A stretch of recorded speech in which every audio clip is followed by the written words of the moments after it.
the Football Pod on Off the Ball in partnership with AIB, proud sponsors of the Football, Hurling and Camogie All-Ireland Club Championships. Hashtag the toughest. Hello there, and you're very welcome along to episode 11 of the Football Pod.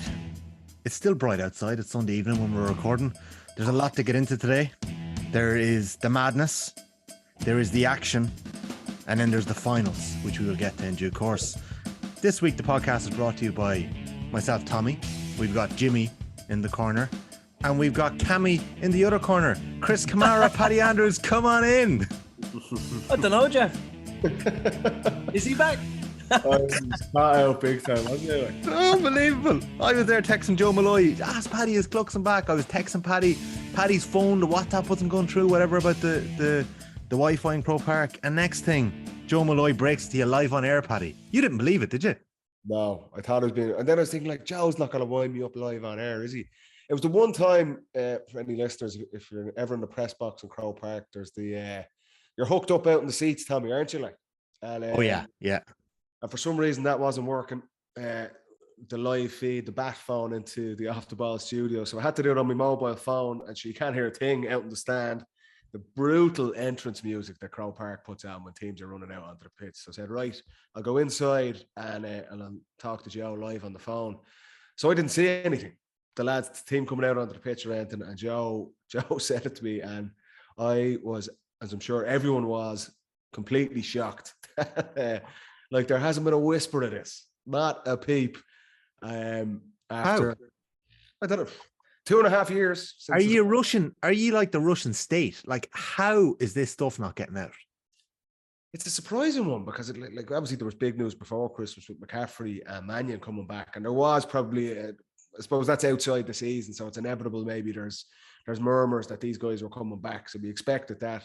But for Clucko, I mean, I think it's brilliant news for Dublin. And the excitement around the stadium for what was otherwise a pretty dull National League game. You just got the sense it was trending in number one in Ireland as well. It's massive news because he's an enigmatic character, isn't he? T? Like, he's never engaged with the media ever. And even the way he finished up to just leave, not a peep, not a word, no statement, anything. The most emotion he's probably ever shown is giving Jason McAteer a puck in the jaw. Yeah, many moons ago. But to finish like 2.5 years ago, and everyone assumed, like, he's 41 now, that would be the end. Yeah. 7-time All-Ireland winning captain, one of the best players, definitely of Dublin in the history of GAA, I feel. For him to come back just out of nowhere, it's what a story. Like, it's incredible. The atmosphere around the stadium and the media, the press box as well, was incredible. But it is a shock, total shock. Before I get the view from the Kingdom and James O'Donoghue, were you back in the press box when the PA announced to the stadium that Stephen Cluxton was added to the bench alongside Paul Mannion and Paddy Smith? Oh no, I missed that. I was on grew 20 minutes with Joe. Two of us were kind of stumped for words. It must be big news if neither of us can come up with something. So I missed that. I thought you had a great line. I listened back to it that some of the Dublin fans who hear this now might make it into the stadium if they leave their houses now. Like, it was one of those moments. Like, what on earth is going on? It was, but to be fair, Mannion wasn't named in the official program either. So for him to come back, and there was a big roar obviously when he came on. Like, there was I think there was just under 20,000 in Croker today. Look, it wasn't there. We spoke with this last week. We didn't expect it to be a great game. It wasn't. But the story that overshadowed all of that. Like, for the Dublin fans, you'd have been happy just to see Mannion back out for the first time in 3 years and come on and kick and score. But Cluxton coming back it's the story of the weekend, I feel. Yeah. Can I ask you why? Like, why would he come back? Why would they want him back? Why would you want him back? Yeah, he's 41. It's 2.5 years after he's retired. He's still one of the best players that's ever played GAA. You don't think Stephen Cluxton, okay, even if he's not at his absolute peak of 10 years ago, do you not think he would add something positive to that dressing room? I don't doubt that. Well, I guess I'm wondering what's driving. That answers the question. Like, you can try and put a negative spin on this. I don't see how you could put a negative spin on this. There is a negative spin to be put on. Well, right, here we go, Jimmy. What? It's Circle the Wagons live from Killarney. Smells of desperation, first of all. Well, it's one of your best players. Do you not think? Bring them back? No. Yeah. when they're not going great, they already have two good goalies, in fairness to them. Yeah, they have. Comerford injured, fair enough, but he'll be back. They're bringing back a 41-year-old. You're thinking, where are the leaders in that dressing room to take that on in the last 2.5 years, rather than have to revert back? Like, I know they brought back Mannion, they brought back McCaffrey, brilliant additions and everything. But now to go back to Cluxton as well, it's like you're kind of almost flogging a dead horse rather than kind of moving on with everything.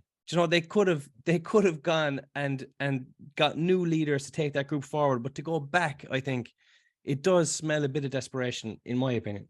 Now, not to say that he's not going to be, he could walk straight into goals and play, but the fact that they've had to go back for him isn't a great sign. Jimmy, I agree with you. If you sit down with Desi Farrell and say the ideal thing is as that the Jim Gavin team kind of came to the end, that of course, move on, and we've 30 young players coming up that they can carry on and win all Ireland. That's the ideal scenario, but the reality is that probably hasn't happened. So if you're Jimmy, you put yourself in Desi Farrell's shoes and Stephen Cluxton makes himself available for selection again, I would be amazed if any manager in the country turns around and says no thanks. Mm-hmm. Yes. But I understand that it's 41. That's an incredible age to be playing at, but it's playing in goal, so it's very different from a McCaffrey or a Mannion and that side of things. But yeah, like the ideal scenario for Dublin is that one Jim Gavin's team came to the end and there was 20 lads ready to just step in and carry the torch on. And that the reality is that hasn't happened. You've seen that over the last couple of years. More and more of that team has stepped away, and younger guys are finding it difficult to make that step up and win all Irelands. So if someone like Stephen becomes available again, and I'm not entirely certain that he's guaranteed that he's going to be number one. I thought David O'Hanlon was excellent again today, and what was, I'm sure, a difficult situation for a young fella to be in. But to have someone like Cluxton around the dressing room alone in terms of what he brings to that, particularly after losing, like Johnny Cooper would have been a similar character, and Dublin lost that obviously over the off season. Yes. So to have Cluxton back in, whether he plays or not, I would imagine he probably will. The shape he keeps himself in, the skill set he has is so important in today's game. And they're thinking you get down to the nitty gritty in the All-Ireland quarterfinal, semi-final stage, and there's a big press on kickouts. There's 12 guys in their half. It's very, even if you're technically good, having the experience of dealing with that and the mentality to deal with that. The reality is, if you're David O'Hanlon, he just hasn't been exposed to that yet. So to have someone like Cluxton who's done it for 2 decades, I think it is. I struggle to see it being a negative. But if that's the road that people are going down, that's fine. But I would say for any county, any coach to have the opportunity to bring someone like that with his experience and his personality into the team, I think every single one of them would have done the same thing. Well, I do think it's easy for me to sit in the fence, and that's kind of where I am on it. It's either going to be an absolute masterstroke or it's just not going to work. And I suppose the only things we've had to look at in similarities to this, they've been different, because it's like Mike McCarthy coming back for Kerry, maybe in 2009. We had Stephen O'Neill on, who retired in the January. And as he said, got himself riding the bike. And 3 weeks before Ireland is brought back by Mickey Hart. In the same year, wasn't Paul Galvin brought back out of the blue? So different in goal, though, T. That is the different thing. Yeah. Outfield, yeah, I think it's a massive ask. But it's like in goal, it's a unique position. So you think you're not relying on your athleticism, it's your technical expertise. Like the most important thing in goalkeeping in modern GA is kickouts. Yeah. Being able to retain possession off kickouts, deal with the opposition press, because it's such, you see Loud today, every team who's worth their salt has a kick-out strategy. It's so important in the game. And that is, to be honest, that approach is because of someone like Stephen Cluxton. He was central to what our team was based around for a decade of success and changed the face of GAA. There's no two ways about it. So it is different from those guys coming back where they're playing if you're trying to play wing back or full forward. That's we haven't seen anything like this. And look, time will tell. Will it be a success? Will he be the absolute icon that he has been and fire Dublin to win the All-Ireland again? We don't know yet. And that's what I'm not, and we'll have to wait and see, is he guaranteed to play? Because he has been away for a long time. But even if he doesn't, what he brings to that camp for the next couple of months through the championship it's massive. Yeah. Massive.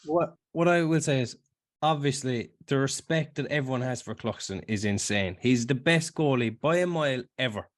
And obviously an unbelievable leader in that camp going back as well.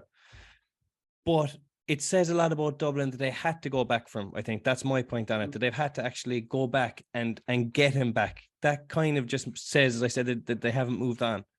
And the second part of it is, though, is that fair enough, you're coming back at the start of the season and you're mucking in from the start. But to be kind of coming back in at the end of the league and saying, right, lads, I'm back.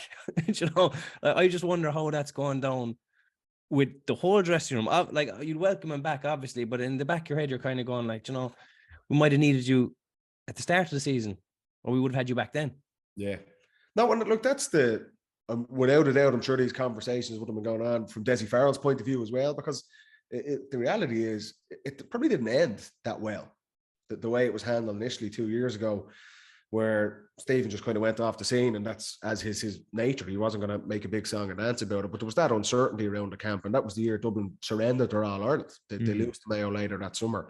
So without a doubt, the conversation, this is not similar to with Jack McCaffrey and Paul Mannion coming back. This is not just the last week or two, you're going, right, I might come back.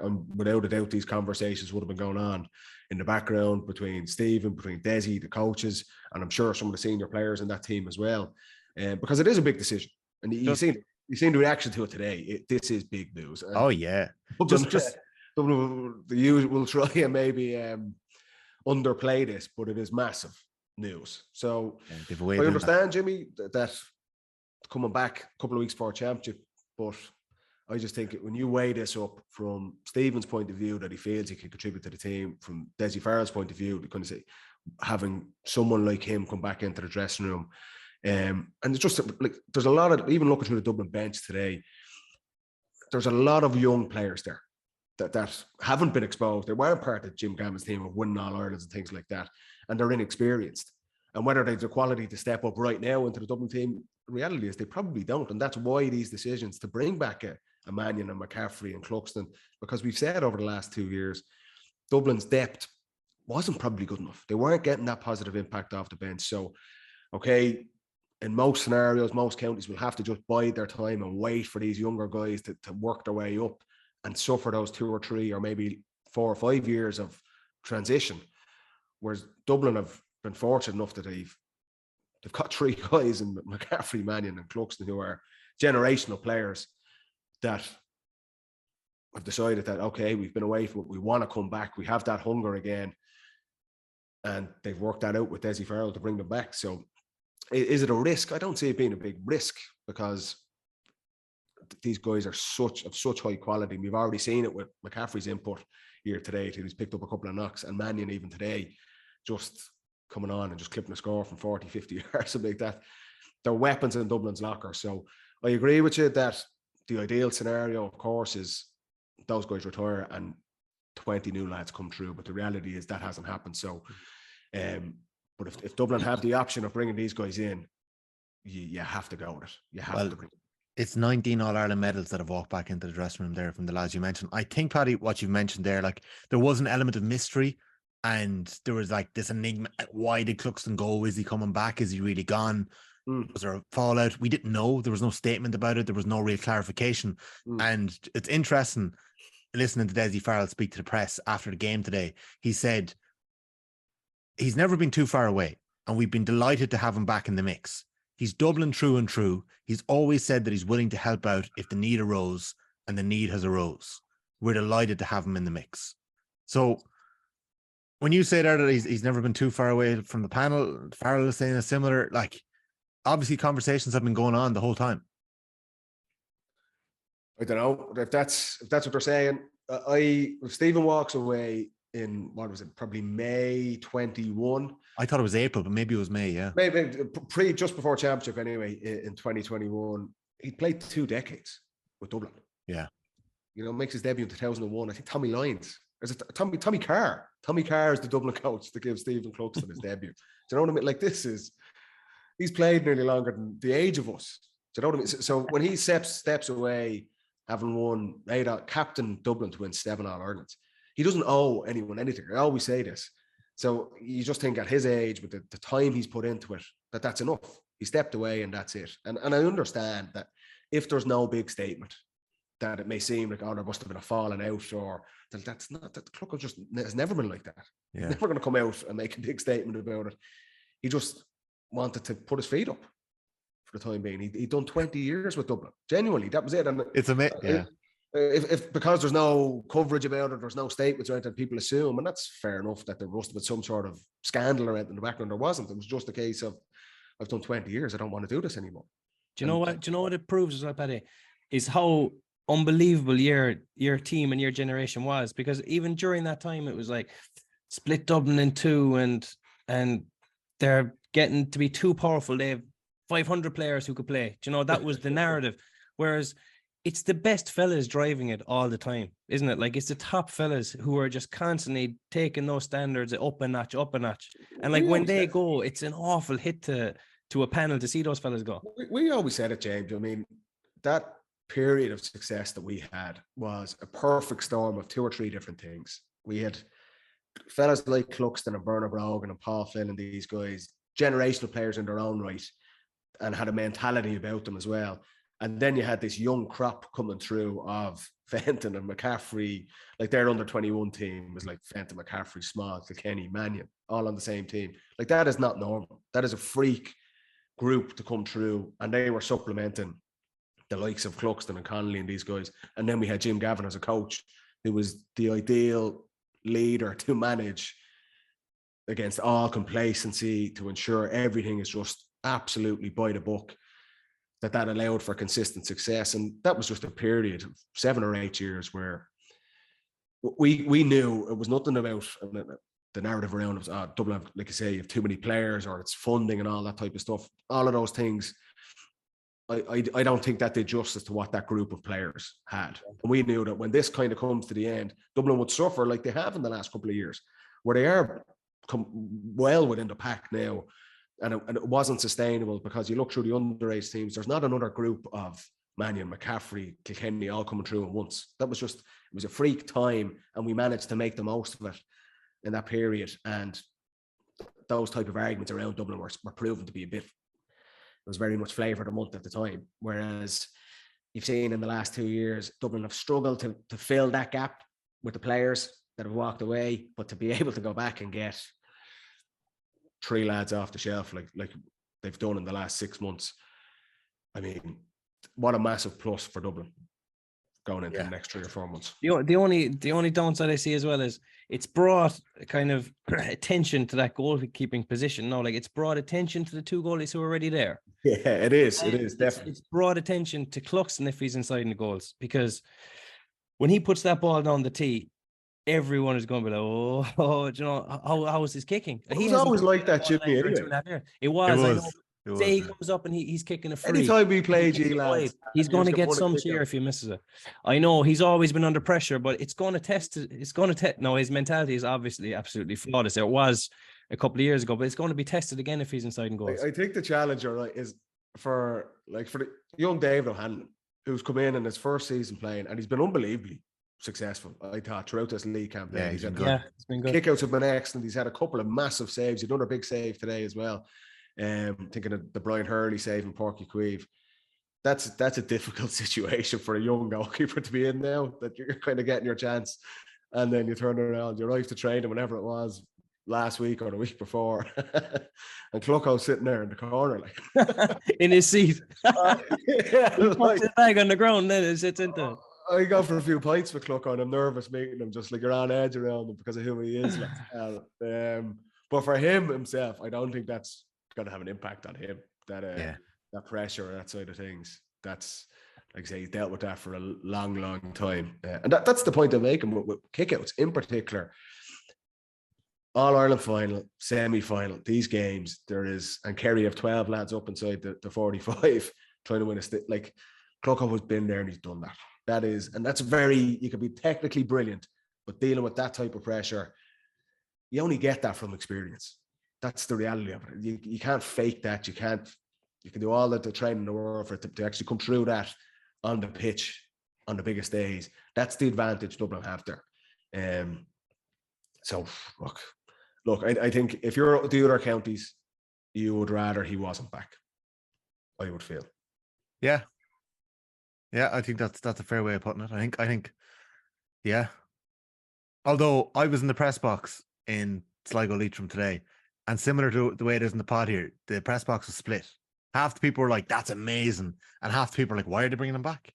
Do you know? So it's I'd say that narrative could be there, and it's probably going to be there until I'm reach just July. refreshing my phone here, flat out, to see if Desi wants me back as well. But I don't. That's what I was wondering. Nothing yet. So I know. But I'll check in in the morning. The bike ski robe, Cluxton must have been doing a bit more than that over the last 2 years. Yeah, he must have been. Yeah. In 2013, there was a big thing about Kerry being kind of in transition, or because we'd a lot of fellas retired. And Was we there any were talk? struggling. Was there any talk of bringing Morris There Fitzgerald wasn't. back in 2012? But I'm just thinking, like, we weren't going great, but if Eamon Fitzmaurice had landed someone else back, and say, just me example, if I had to step out, I'd be fairly put out by it as well. Like, it would definitely have affected, say, my relationship with the manager if I was said, look, we're going to bring this fella back after he's retiring and you step out. And it would have been a serious knock to the confidence levels of whoever that player is as well. So there are definitely pros, but there are definitely cons to it as well. I think that's fair. I think it is. Yeah, it's fascinating. We better talk about the football, lads. On the foot, it wasn't great. Let's leave. We spoke out loud last week, and I was excited to go in to see them, and it wasn't a great showing today in Croke Park, I have to say. I think the action was elsewhere in the other divisions too. Yeah. We're going to talk about the finals in the end, so we'll come back to the Dublin Loud game in the last part of the pod. I did say that we'll talk about the madness of today in this section, so we've covered Cluxton. We've probably got to go to Monaghan next, lads. For the fifth time in 10 years, they've kept themselves in Division 1 on the final day of the season. We didn't give them too much of a chance last week. We thought that even the second string Mayo team would beat them, and they've done it, Paddy.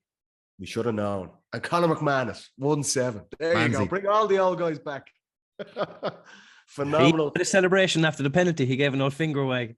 Wouldn't you, Jimmy? Wouldn't you? 1-7.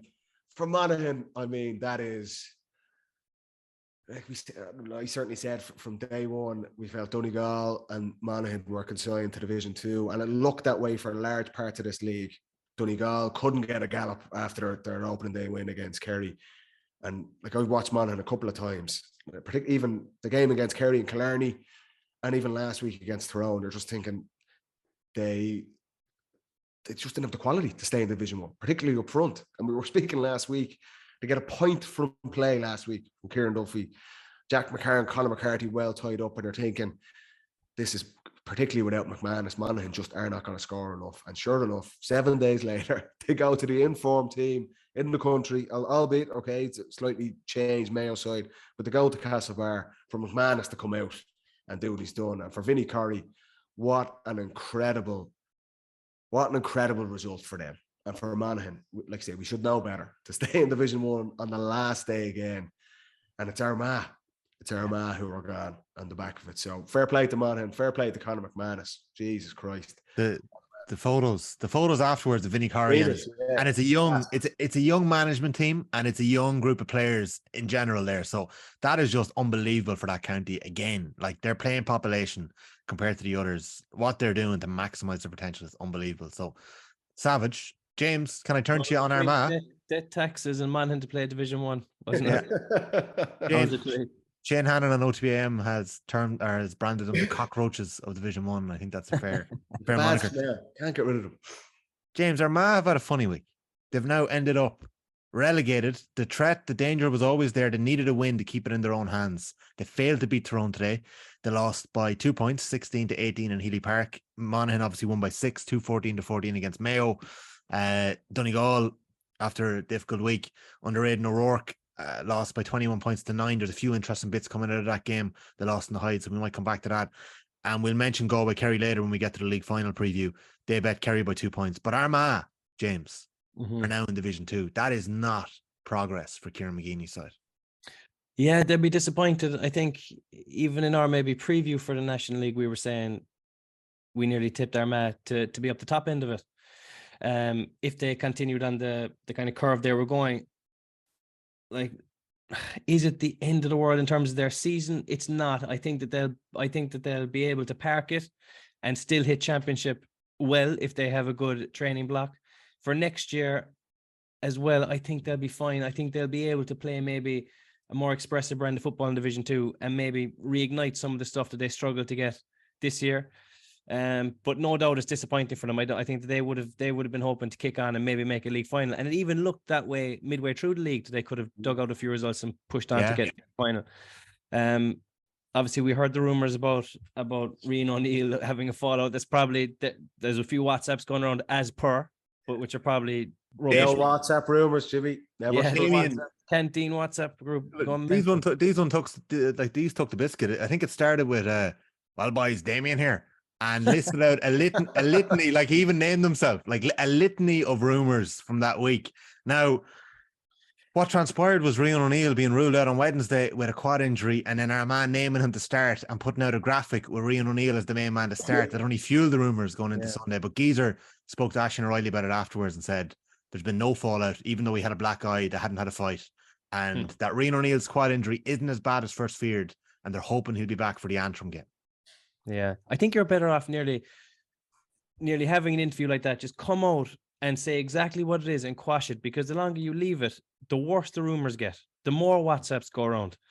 But Rian O'Neill, the rumor, again, it's all rumors we're hearing, but that it was going to be 5 or 6 weeks, like that is a long spell out. That takes you from peak fitness down to a fairly low level of sharpness if you're having that injury this time of year. So I hope for Armagh's sake it's not as bad as that and they get him back quickly, because they're going to need him.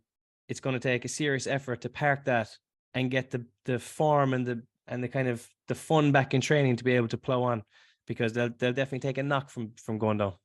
I actually think that was worse news than being relegated today for our season. If Rian O'Neill is out for 6 weeks, you would expect that.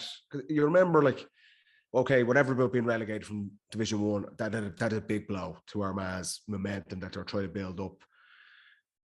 Park that for 1 second. The Ulster Championship would have been a massive goal for that Armagh team, for Kieran McGeady. They've never made a dent on that Ulster Championship under McGeady. And he's been there, how long is he there, T? Coming on 10 years. He's the second longest serving manager in the game. 10 seasons. They have never 10 seasons, 9 seasons maybe. Within an arse's roar of winning an Ulster Championship for a county like Armagh is incredible. And you look at last season, a lot of talk about them, and they go out and underperform against Donegal in the first round and get knocked out again. They re-energize, reboost their season through the qualifiers and nearly take out Galway. So you think Ulster Championship is an absolute bullseye on that for Armagh. And look at them, like they play Antrim in the first round in a couple of weeks' time. Rian O'Neill probably missed that. But if it is the case, severe, at 6, 7, 8 week, the winners of that play Cavan. And you're thinking for Armagh, where they're at with their game plan and the momentum that they've lost, it's been a really poor end to the league for them. On top of that, take out Rian O'Neill, who is, like, we felt they've struggled for scores without his input. That would be a massive blow to Armagh's season. And there's no, the last 7 days has not been good for them. To lose that tight game against Galway, to be dragged into a relegation scrap kind of out of nowhere, then to lose their best player for, look, we don't know exactly, but I think McGeady might be ambitious to have him back in a couple of weeks' time. And then to be relegated today, that's been a bad couple of events for Armagh over the last week. I actually heard a classic that it wasn't a quad injury, it was that he fell off a quad bike. I swear to God. You need to start circling these WhatsApps around the WhatsApp corner on the football pod. We could easily have one. We'd be hauled in front of the courts, though, I think, if we brought that one on. So that's Armagh down. Division 2, obviously, Paddy, you were at Dublin and Louth. We mentioned that we will get into that a little later when we talk about Derry. Clare and Limerick was a dead rubber. Clare won that one. Cork and Derry drew 114 apiece. Kildare bet Meath in the race to avoid 6th place, 13 points to 8. Very, very sorry end to the league campaign for Meath. It is not looking good, and they are in a very precarious position heading into the Leinster Championship. The confidence is down. Donald Keoghan, and this, I'm not going to say it's a WhatsApp rumor, but the word is Donald Keoghan's hamstring injury that he suffered against the Dubs is worse than initially feared. and he could be a doubt for their Leinster quarter-final. So it's not looking good to me. Who do they play in the quarters, T? Offaly or Longford. Okay, you'd still fancy them. Offaly got a bad beating today now off down. And you've got Louth and Westmeath on the other side. Louth and Westmeath would be a good game. It'll be a very good game, I feel. I don't think it's the end of the world for me to go into that Tailteann. I think that they need to start somewhere. I think it's only prolonged if they go into the All Ireland. They'll probably lose definitely 2 of their games in the group if they were to get there. I think they're better off nearly in the Tailteann Cup. I think they'd struggle in the All Ireland series, yeah. Based on what we've seen, the initial bounce they got. If you drew Mead in the All Ireland series, a lot of the teams would be reasonably happy with that, I feel. I have to say I agree with Boaty on that, but I do have a nagging worry at the back of my mind that if me go into the Tailteann Cup, that they might get away with the style of play that they seem to be trying to play. And I don't know if that's a good thing. Like, it's surprising. But they'll still be in Division 2, so they can still have a relatively high level of opposition next year in the league. It's not like they're dropping the divisions as well. Go into Tailteann Cup, find a bit of form, get experience into those fellas in championship matches, get to a final, get back into Croke Park in a big match, and then you've a proper starting point to go at it again next year. Whereas I think it's only prolonging the pain really for if they go into the All-Ireland series. Yeah. Okay, so maybe that'd be the last mention of Mead now for a little while. But Dublin have joined Derry in Division 1, as we would have expected from the start of the year. They got there, eventually got over Louth today in Croke Park. In Division 3, Fermanagh got the job done. They bet Cavan, so they ended up top in Division 3. What a story Fermanagh have been this year. 114 to 2-9 win in Breffni Park. Westmeath bet Tipperary in a game that didn't matter anymore. Longford bet Antrim in a game that no longer mattered. And Down hammered Offaly. Offaly were in with a shout if Fermanagh failed to win, but Down got that win, but they couldn't go up today. I happened to be in Carrick-on-Shannon today for an absolute epic. 4 teams could have gone up. I was at the Leitrim-Sligo game. It was a funny one going into it. If Sligo won, it meant that Wicklow were more than likely going to go up. And if Leitrim won, it meant that Laois were going to go up. So Laois were away in London and they got the job done. Fairly remarkable scoreline, 6-6 to 2-8 against London. So they were racking up the goals early doors. I think at one stage it was 4-1 to 1-5 maybe. But Laois got the job done. Wicklow just about got the job done against Waterford, 2-8 to 8 points. And with about 15 minutes to go in Park Sean McDermott, Sligo were 8 points up.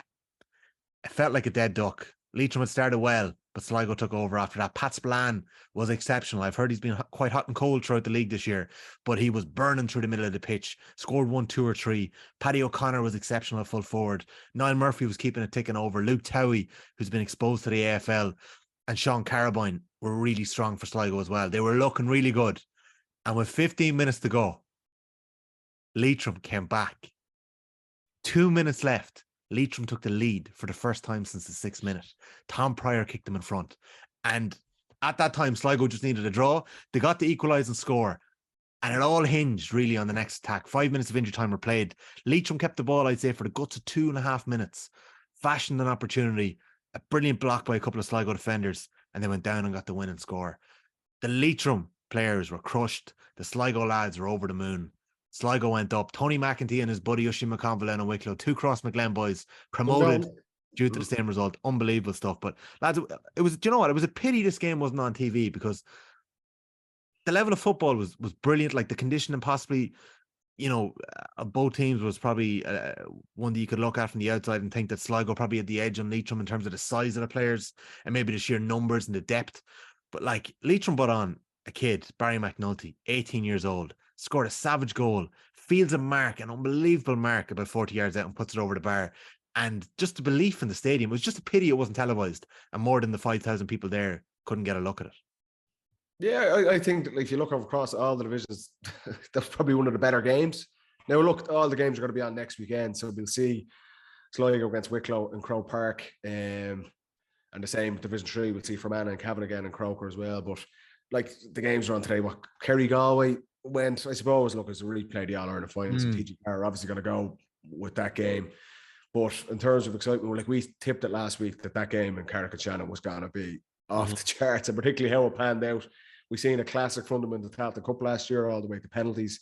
And today for Leitrim to drag it back, I'd say there was some atmosphere in those last couple of minutes to you in there. But Unbelievable. but to be fair to Tony McEntee and Oisin McCampbell going into Wicklow and to get promoted, they are, like, we tipped at the start of it, Jimmy, wasn't it? Sligo and Leitrim and maybe Laois if they got their act together under Billy Sheehan. So for Wicklow to come out of nowhere under Oisin McCampbell, it was surprising that he took that gig. I have to say, you're thinking, geez, that's to be right in the mix with Ray Dempsey for the Mayo job, and then to go to completely other end of the spectrum with a team struggling in Division 4. What a turnaround for them over the last couple of months. And like we said it last week, teams to get promoted out of Division 4 is a massive boost. That it's a huge impact for football in the county. So for Tony McEntee and Sligo and for Oisin McCampbell and Wicklow, that is a brilliant day at the office for them. And they get the Crow Park next weekend, and we'll get a look at them on TG Carr as well. 100%. How was Andy Moran on the sideline? Was he doing a Rory Cavan, or was he more relaxed? Did he have a suit on? He's not. No. Andy's in, like, Andy looks like he could be brought on with 10-15 minutes to go. He could have. Yeah. He's flat out in the sideline. I don't want to get him in trouble now, but there was definitely a moment where a ball went over the sideline by the linesman, and a Leitrim player and a Sligo player was bundled over, and Andy's legs very nearly got caught in the middle of it as well. Like, he's Andy, good man. He's right close to the action and heart on the sleeve, and like has those Leitrim boys playing quality football. I'm telling you, I managed to watch back the Laois game and some of the Wicklow game in prep for going up to the game at the weekend. They play a lovely direct style. To be honest, I felt like, look at Leitrim, it was out of Leitrim's hands before last weekend. They needed a massive result against Laois, and they got that in front of a home crowd. There was 5,000 people in Carrick today. It's not the first time that's happened to them in the last couple of years. It felt like the nerves got to Leitrim a little bit. And Keith Byrne, Nathan Mullen did an unbelievable job on him. He kicked some brilliant scores, but just couldn't get free. And I was actually impressed the manner in which, when he wasn't free, he didn't try and force it too much. He found Donal Rinn for a brilliant equalising score. And I just think the sheer numbers behind Sligo, the fact that they've got a team in a Hogan Cup final, they've won an under-20 Connacht title in the last little while. Yeah. They have players that have been exposed to the AFL in there's two or three of them that have had that opportunity. That depth that Sligo have had, they've also had an extra year under Tony McEntee, and I think that makes the difference. And you could just see it there.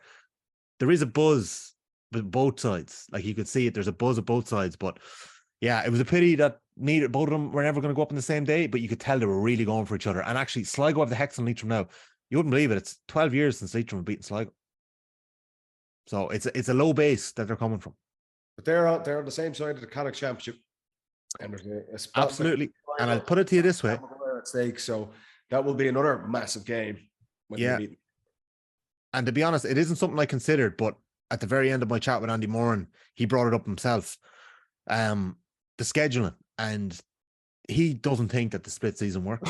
He thinks that there's too many matches back to back and there's too much pressure being put on players, and the fact that the championship is starting a week after the league ends is just not right. He thinks that young elite players are being flogged, and then it's going to go on, and then they're going to go back to their clubs and be flogged even more in the second half of the season. So he actually called on Tom Parsons to speak out and put an end to this ahead of 2024, that there needs to be another look at the calendar, that the way it's set up now isn't right. They picked up quite a few injuries. Sligo picked up quite a few injuries. Michael Dignan was out recently in Offaly speaking about the amount of injuries that have been picked up in the GA. And Andy cited back in the noughties when he was in college that there was a lot of studies done on burnout. And what are we doing now? We're just flogging players with games. And I suppose the difference is now maybe there was more training to games, and now there's a lot more games. But you think of the Sligo boys playing a league final on Saturday. They're going to be flying to London on Thursday for a Connacht Championship game. Not the most ideal prep. And Leitrim are going to New York. And I haven't heard much about New York this year, which would make me worried that New York are cooking something nice over there, you know? I think you could give a week or two after the National Leagues. I do. And I think you're going to see the impact of that in the Division 1 final next week, that you've got Galway and Mayo have been outstanding throughout the spring for what could be a classic game. But the reality is Mayo are playing Roscommon in the Championship 7 days later. I do think that's going to impact that game straight away. There's going to be changes. For sure. So I do think there should be a little bit of a gap there. I like the split season, and I think a lot of the players, like, I understand Andy's point, particularly in a county like Leitrim where there's not as much depth, and if you start getting injuries, it's a huge challenge then to try and put your best foot forward. But if teams aren't playing matches every week, they're just going to be training as hard. Do you know what I mean? that we used to do with Dublin. If you're playing every 3 weeks, 2 weeks of that, you're going to be flogged in training anyway. So if it's a case of, I definitely think rolling back the start of the championship campaigns, maybe even 2 weeks, and having the All-Ireland finals the first week of August, like putting it back a couple of weeks, is not going to be overly detrimental and gives that little bit of breathing space. I think it gives a better spectacle to the end of the national leagues, that all the finals are going to be, for the sake of the tournament, are going to have the best teams with their best players playing. That's not going to be the case now under this structure. And I do think there's a little bit of breathing space there. But if it's a case of, do we go back to what we had before that season, I would be wary of going back to that. I think a lot of players want to play more games as opposed to training, but maybe tweak it just so there's a little bit more gaps, in particularly at the end of the National League and before you start the championship campaign. There is the thing with the split season is you're still playing the same amount of games between county and club. You're just playing them all with the county first. Like when it was the previous regime, I remember we used to play National League, right? And you go back to your club and play a full club championship, group, semi-final, final in that window. With the peak for April and peak for August. No, that's been moved to just after. So the games haven't been reduced; they've just been moved. And the interesting thing about that though was, you could have your National League campaign, right? And you might be stuttering, or you might be going great individually or as a team, and you could go away for a few weeks. You might find something there, form-wise, confidence-wise. You could come back a different animal into that camp. Whereas now, I think very much whatever teams have now, they have for championship. There's nothing else they're going to bring to the table now. I think we've seen all the cards all the teams have. So it does rule that little bit out for a player. I think that's a fair point. Yeah. And look, I think it's something that we'll talk to Andy about again. I'm not gonna put words in his mouth. I don't think he's saying that he wants to go back to the old regime. I think Paddy's a little bit closer to what you're saying, just to give that little bit more breathing room, because it is a relentless schedule. And we spoke about it with the Sigerson as well. The amount of games are elite players, and there's a lot of young players in the game at the minute. They're only suffering from it in such a short window. Scrap the Sigerson. You just tear it up for Jimmy. He'll knock it out of the park. You are listening to episode 11 of the Football Pod with Paddy Andrews, James O'Donoghue, and myself, Tommy Rooney. Thanks as always for listening in. It is brought to you with thanks to AIB, proud sponsors of the Senior Football Championship. Check out #TheToughest for more. We're going to be back after this talking about some more of the action today and looking ahead to the league finals next weekend.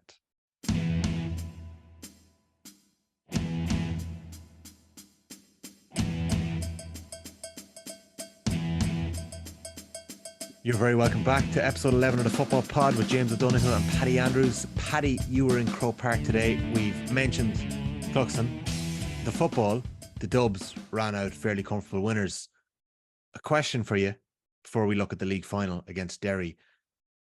Do you feel at this juncture that Louth are most likely to emerge from their side of Leinster? So they face Westmeath in a quarter-final, and they've got the winners of Offaly, Longford or Meath in the semi-final. It's hard to know.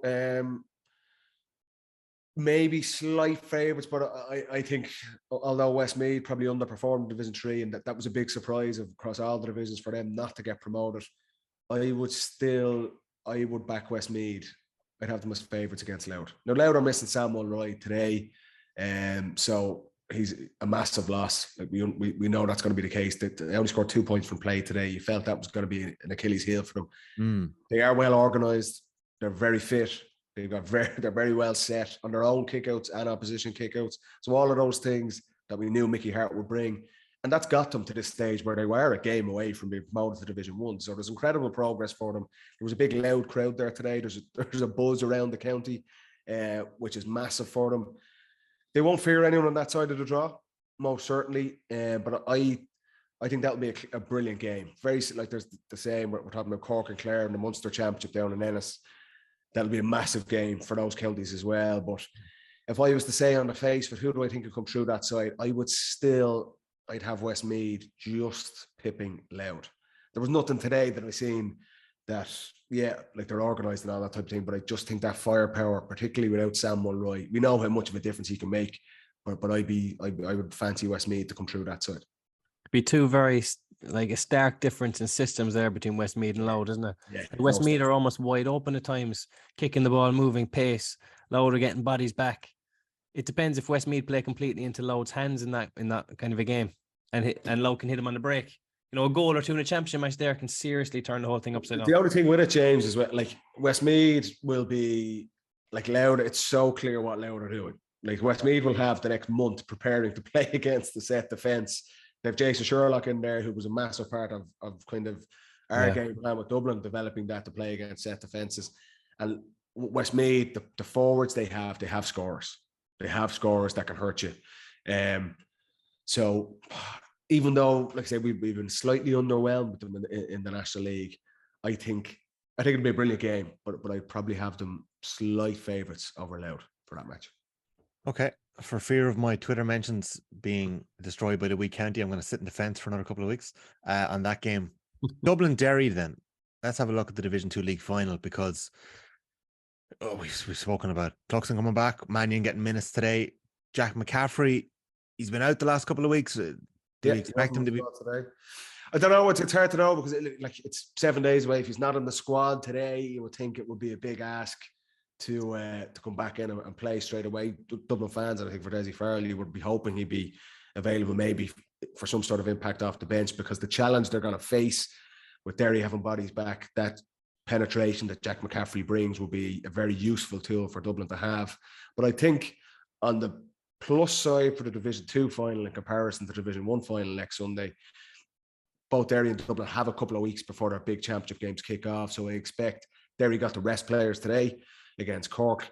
I expect both teams to put out a fairly strong side on both sides, and they will use it. I think it's a great game for both those counties to get going into the championship, and probably more so than what we're going to see in the Division 1 game because of Mayo's calendar the following week. I think the big prize in Division 2 is promotion rather than winning the final. Whereas Division 1, the only prize is to win the final. You know, unless you're or to avoid relegation if that's where you're at. But I think that Division 2 final isn't going to be the end of the world for either team. But what a game to have in preparation for championship. Like to have that game against each other there, to set out. Otherwise, you're playing maybe a challenge match where you're rotating players. You're not getting anything out of it. A league final there against the top four. They're probably both in the top 4 or 5. To get that at that early stage is massive. Paddy, will Gallagher do anything different given what he learned from the game in Celtic Park? I think the inhibition they showed in the first half of that game, I don't think they'll have that coming to Croke Park next Sunday.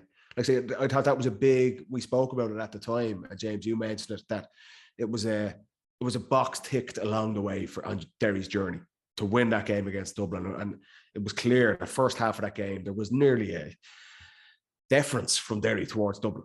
They were sitting back, so passive, and they're just not what we expect from Rory Gallagher's Derry over the last number of years. And they paid the price for it. They were wiped in that first half. So the lessons Derry would have learned from that game is that really confidence and belief in themselves. So that was a massive plus for them. I think they'll be far more direct in their attack against Dublin next Sunday. That was a big lesson they learned. And for Dublin, we said it. It was clear. The noticeable thing today and last week against Meath, Dublin are looking to kick the ball a hell of a lot more. It was evident. Now Meath played into their hands. You could not kick the ball against Meath with the space they had.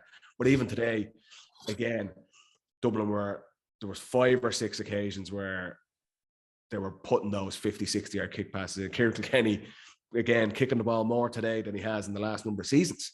Brian Fenton, he's getting the ball, and you can see the first reaction, he's looking inside. And I thought their shape up front from Dublin, with Killian O'Gara initially, he comes off for Paddy Small, and Conor O'Callaghan staying inside the 21. Everything we spoke about after that Derry game, Dublin's clearly seemed to have learned a lesson from that. And that was against the set defence with Louth today, and Dublin were still trying to kick the ball. So I think both teams, we said it at the time, will have learned lessons from that game in Celtic Park, and what a treat to get it. For us as spectators to watch that rematch next Sunday. And as James has said, for both sets of players and for the coaches, it is a brilliant game to get against a competing All-Ireland contender just a couple of weeks before you go into championship.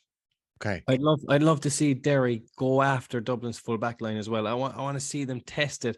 Derry are never going to kick enough points alone against a top team, I don't think, that's going to beat them. They're going to need to get in for goal chances. They're going to have to get a few good goals, well-worked goals, backdoor cuts, kicking over the defenders marking from the front. Like, get in, try and target that, because I think that's a weakness for Dublin, and I think it's got to be the way that Derry go after teams. They need to get those goals. Like last year, the Clare game, a couple of games in the Untitled Championship, they got goals at great times. I think they need to go back to that.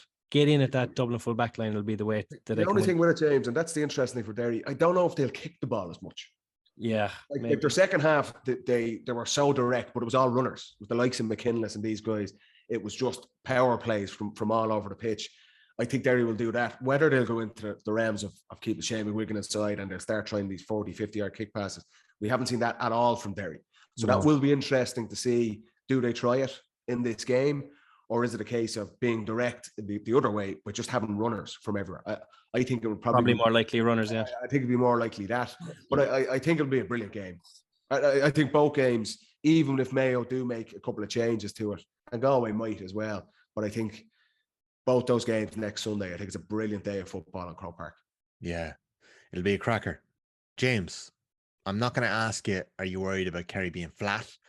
I am going to ask you what you made of Galway today.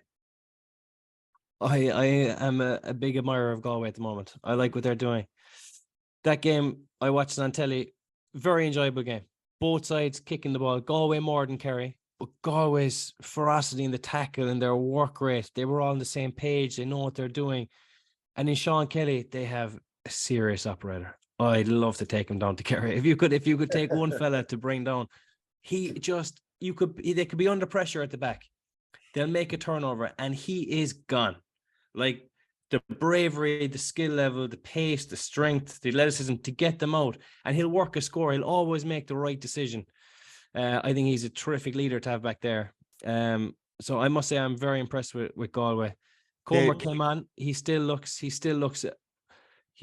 100% fit yet. He was taped up now today. He was kind of looking a little bit gingerly towards the end, but he got one great score and a pure Galway score, really. Shane Walsh had it out in the wing. He sends an outside of the right in onto top of the D, and it just goes over Comer's head, and he gathers it, and he just bulldozes past Dylan Casey and throws it over with his left for a great score, inspirational score. That's probably the little thing they were missing over the last couple of weeks was Comer's kind of individual inspirational scores. They have that back now. It's going to be an excellent game between Galway and Mayo. Neither side are going to want to lose that game. I know it's only a week out for Mayo, but they're not going to want to lose to their arch rivals in a national final. I can't wait to see the teams that are named. I can't wait till the team comes out because it'll give you pure indication into McStay's thought process. Is he going to kind of put out a weakened team and say, right, look, we might lose this one to Galway, national final. You know the kick to Galway will get off that. They will be buzzing. They were buzzing when they won a National League game 3 weeks ago. Never mind to beat Mayo in a National League final. In Croke Park. So I think, in Croke Park, I can't wait to see the teams. I think if both teams go at it, it'll be a great game. I think McStay, it's his first season in as well. Like a bit of silverware, national title. I would love to see them both go toe to toe because, as we've said numerous times over the last couple weeks, they've been the best two teams by a mile in Division 1, by a mile, and to see the two of them go toe to toe, I think Mayo have to, Paddy. It don't need to be a weak team, but I think maybe 2 or 3 key guys might be left out. But if you're McStay, like this, what a way to! He's already announced himself, obviously, as a brilliant coach for Mayo so far in the year today. But like the boost they'd get off winning that as well, I think it's got to. I hope they lose it. Look, I'm going to put it out there, right? Mayo got to All-Ireland finals in 96 and 97. They fell short. Galway bet them in the first round in 98 and went on and won that All-Ireland out of nowhere. Mayo need to keep Galway down. This Galway team now are threatening to become the big dogs in Connacht. They got to an All-Ireland final last year.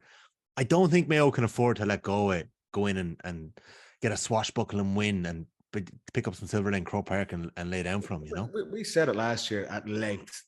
Mayo's league final approach last year did not work for them. Like that, you don't need to go off for all ground with that one. But like the boost they can get from winning this game and going into that Roscommon game the following week. Roscommon, another good win for them today. They'll be confident. I'd say they'll be hoping Mayo go. It's a war in Croke Park next week, and they lose a couple of players. But from a neutral point of view, to look into it, I think it would be brilliant to see Mayo and Galway at full tilt, because like throughout the last 2 months, the style of play both those teams have, it's no surprise Galway had it again today. It's front foot football, lots of scores. They've been the shining lights in Division 1 for National League, so hopefully they bring it to Croke Park next Sunday. It was a 1-2-3 in Connacht at the top of the Yeah, league. seen that. Yeah. Don't sleep on the Rossies. Year of the Connacht, I think. So yeah. Can I get your predictions then for the Division 1 final? Galway Mayo. Gonna put you on the spot. I fancy Galway because I think they have it cracked at the moment. Whatever they're doing this year is just working for them. They're turning over big teams. They're working like dogs. That's the thing. Like their attitude is spot on, and they can play football, and they can grind it out. And they have Shane Walsh, Damien Comer, and they Finnerty come back today. Scored a great point off the left. They still have Conroy to chip in. Sean Kelly at the back. I think they have some marquee players, top of their game, playing well conditioned under Cian O'Neill, with confidence from Joyce. I think Galway are going to rattle the All Ireland. Never mind the league. How did Peter Cook go today, Jimmy? I think he's been a big plus. I didn't see. He was good. He was good. He was solid. He's always kind of. He's always a 6.5 out of 10 minimum, and he can he can go to an 8 or 9, but he's never gonna churn out a terrible performance. He gives physicality. He competes in the air. He tackles, and he's a scoring threat. Good kick passer. But like the physicality they have around the middle with Tierney, Cook, Comer was out there, Conroy. John Maher was there today.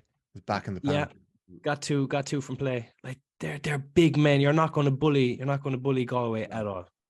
I think even like you say, if Comer's a little bit ginger today, just getting him back on the pitch is massive for Galway. The option he gives them. If you look back to the opening night of the National League, they probably should have won that game in Castlebar. Mayo got better steadily week on week from that day, but like I think Mayo may make a few changes. They'll still go reasonably strong, but I would be leaning towards Galway to win that game as well. And having Comer back is a massive plus. He'd be better for that game time today. Shane Walsh is obviously back. He wasn't there that opening night in Castlebar. And I agree with James. Everything he said. The depth Galway have built. You nearly get a sense they've a score to settle. That even getting to the All Ireland final last year, from the outside, we could say what a brilliant year for that team to get there. But you get the sense within Galway, they're not looking at it that way. They're looking, going, we've unfinished business. We left behind in All Ireland. So I would be leaning towards Galway to win that game next Sunday. Okay. I'm going to throw Mayo into the mix there. I think McStay is going to go for it. I think he's going to pick a strong team. I think he's going to go for it, because I think Mayo need to. I think that Mayo need to try and stop this Galway juggernaut, because if that picks up a bit more momentum, they're going to be there. They're going to be tough to stop over the next couple of years. So I think Mayo are going to go for it. If you're Roscommon there, like, what are you doing that weekend? Kind of, it's hard to know what the better preparation is. You know, they're kind of sitting there. They've probably done a Sunday morning training session. They're going to have to watch the game. Who's getting more, like, a rest weekend? Is it going to do you any favors? Like, they have a 40-minute training match on Saturday. Loads of meetings. They'll review then the game on Sunday. That'll be it. So they'll have an extra day's rest, and they'll do a little bit of work. It won't be they'll have the feet up for the whole weekend, but they'll do a 40-minute A and B game, whatever it might be. Those eight, like, they're not getting much out of that. I agree. I'd rather be in Croke Park. I agree with you. And if I was dropped for it or rested, I'd be sickened. If you look right, the Mayo Roscommon game over in the Hyde, McStay was the first time he kind of changed things around, and he brought Tommy Conroy, Killian O'Connor start. He left out was then the Hessian, Matty Ruan, and Aidan O'Shea. Like, you're thinking, does he rest Aidan O'Shea next week? He didn't. If you're Aidan O'Shea, you want to play that game 100%. You want to play that game. So I think the players will be knocking on McStay's door. Like, if you're if you get a nod from McStay at training on Tuesday night and said, listen, we're going to rest you at the weekend. National final against your neighbours in Croke Park. Rivals. Oh, yeah, man. it's a tricky one. I can't wait to see the teams, even though they'll bloody name a dummy team anyway, so we won't notice Sunday afternoon. It'll be kind of irrelevant. Well, Mayo made 10. Higgins and Andy Moore will be back from Mayo now. We've set off a trend now in Dublin today. Clucko coming back, yeah. Yeah, well, Mayo made their 10 or 11 changes this week, so momentum is a funny thing. It can disappear from you very quickly. It had been such a bounce coming into this weekend, so I just think... Does he rest lads for 2 weeks in a row? That's the thing. I don't think he will. I think he'll make a strong team, pick a strong team. Lads, I think it's got to be a belter. I think it's going to be a belter. Okay, predictions, Dublin, Derry, before we get into the Division 3 and 4 finals. James, I'm going to go to you first. Because I know what Paddy's going to say. That is a tricky one. Jesus, I actually haven't thought about this prediction. Paddy, who do you reckon first? I think McCaffrey will be a loss. I think you've seen it was a loss in Celtic Park. Interesting. Brian Howard was on the bench today, didn't come on. I would have thought Dublin would be trying to get as much minutes into him to get him into the starting team. Dublin were sloppy in front of goal as well today. Kind of crept in a bit last week as well. But I think Mannion coming back, getting 20, he got just over 20 minutes today. Paddy Small was back as well today, which was another plus for Dublin. I think Dublin will win in Croke Park next week.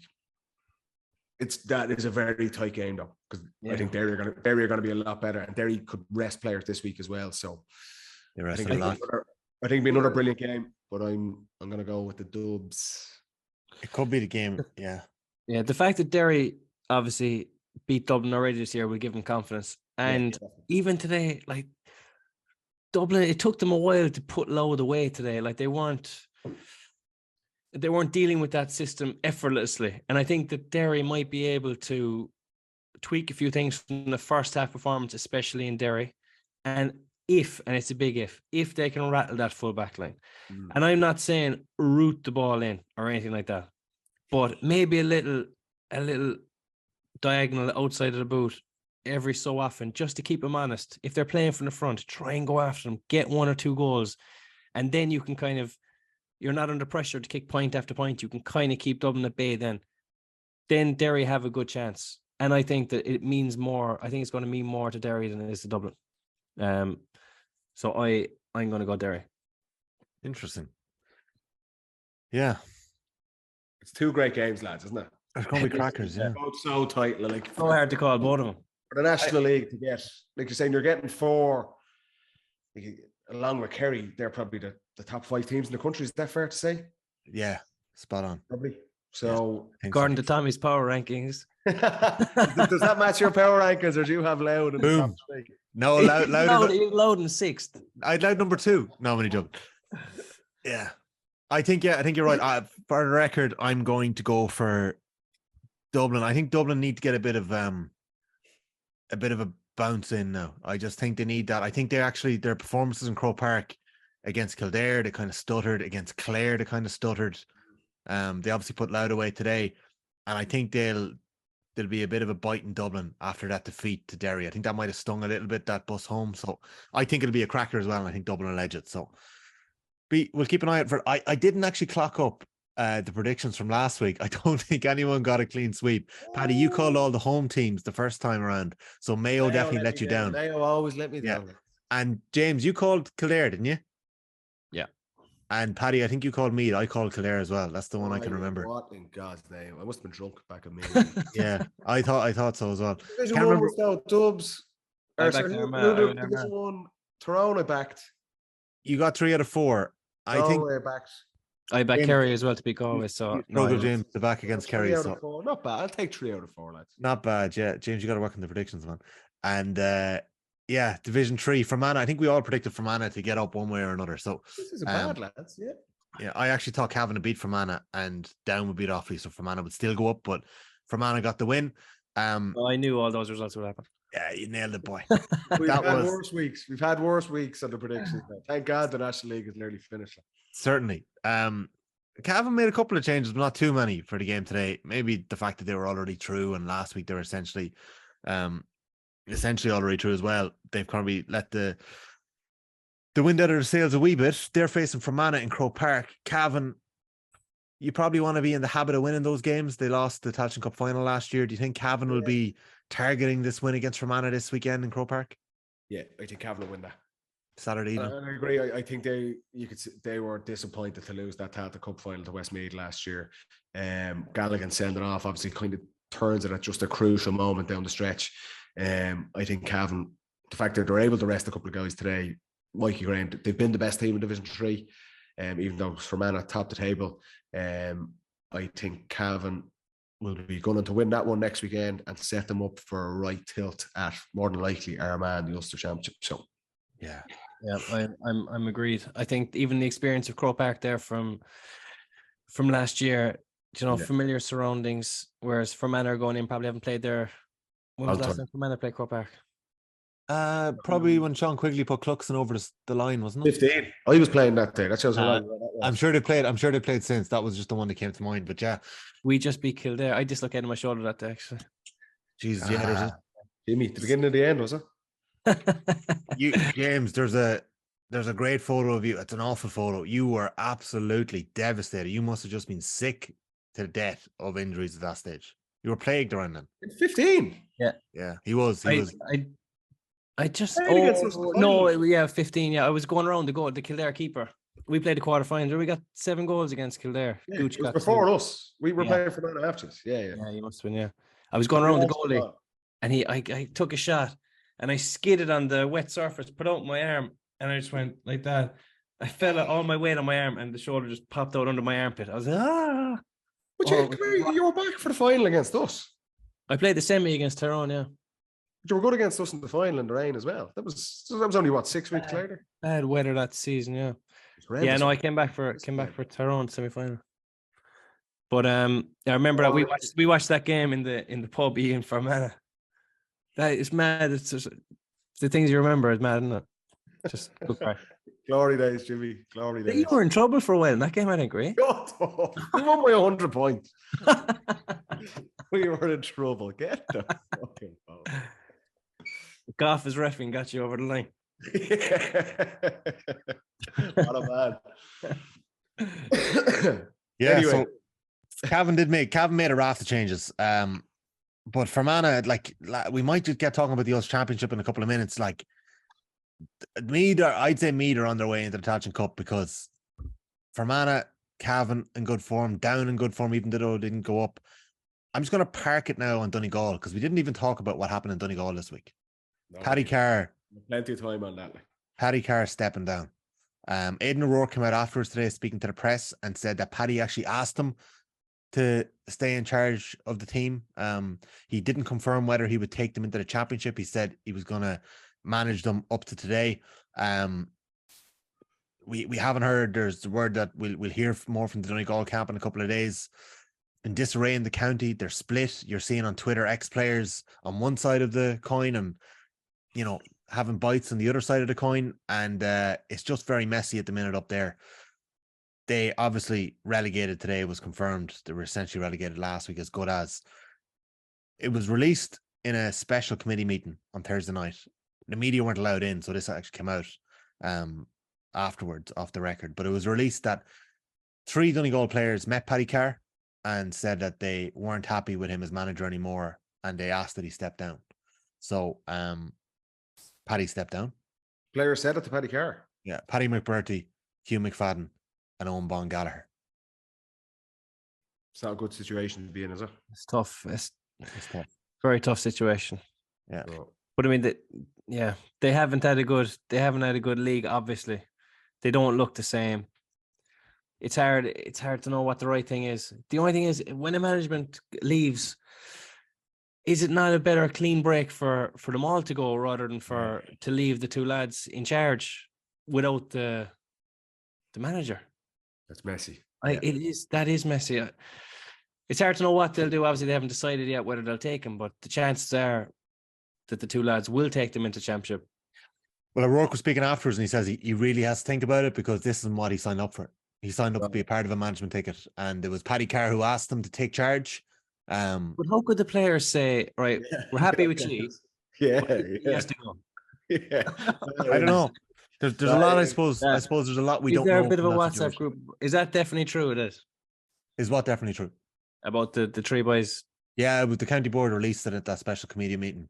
Same way that they released that Jim McGuinness. Fair play to the county board of a stormer there. They're releasing some serious information. Oh, like, everyone under the bus, like. They're throwing people. Yeah, exactly. trying to Exactly. save themselves. Enough about us. What about those guys? What about him? He ran off. Yeah, let me tell you something here. Pull up a still. We're flying it, but Paddy Carr. It's a sad situation. So that's Donegal. Definitely entering their clash against Down with, You the called it, players- T. You called it months ago. months ago, boys. And I've gone looking to put odds and But where I is can't that? get Is them. that game in Uri or is it Clonus or is it Ballybuffets? Or where is it? I think it's in Uri, but I have to double check it here. But they are gonna fancy that one. Yeah. So Cavan Fermanagh, call it. Yeah. Yeah, Cavan. Gonna go for the underdog. Oh, jeez, T. Fair play to you. You're just bouncing the. I think I'm gonna go for the underdog. Am I? No, I think Cavan are gonna have too much for Fermanagh this week. So I'm gonna back clean sweep. Sligo and Wicklow in the Division 4 final. I had the I suppose the pleasure of watching Sligo today in action. Colin McFadden and Paul Papadurkin on the backroom team for Tony McEntee and Sligo, to mention Donegal ex-players that are, thriving at intercounty level. So yeah, Sligo are in good shape, lads. I fancy Sligo to win that. I think it's brilliant for Wicklow and Oisin McConville, but I think Sligo were lucky in the Talta Cup last year as well. Remember, they had a lot of goal chances in that semi-final. I expect them to win that game next week. Yeah, I agree. Great, unreal for Wicklow to get up. Great achievement, and that'll be so important in their development. Yeah, but I think they'll lose the final. But great experience again to get into Croke Park in a final. That another step along the way. But I don't fancy this again. Final story this week, lads, on episode 11 of the Football Pod. It is the fact that an intercounty team today felt the need to go on strike. The Cavan ladies footballers didn't fulfill their fixture against Tyrone.